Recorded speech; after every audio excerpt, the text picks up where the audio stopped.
Hello friends, the week is ending, so it's time for talks to discover what happened worldwide. In this video, Trust Wallet has announced a partnership with Ton. Nvidia shares overtake Ethereum and Bitcoin. A photo of Trump is worth more than $60,000. Let's go!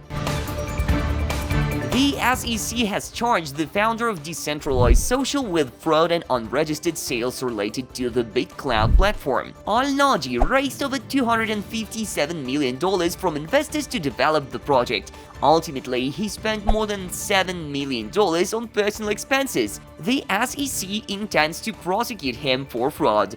Is the SEC going to protect the crypto market? Trust Wallet has announced a partnership with Ton and Telegram. Users can now send and receive Toncoin and utilize in-app integrations. A huge opportunity lies in Ton because Telegram has an almost infinite audience worldwide. The big players are noticing this. Nvidia stock volatility has outperformed Bitcoin and Ethereum.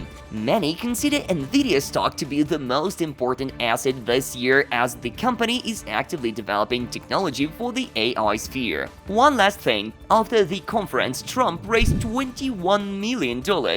The businessman organized a roundtable that cost $850,000 per person, and a typical photo cost at least $60,000. Most likely, that money will go to a PR. The election race is on. And that's it for today. Thank you for being with us.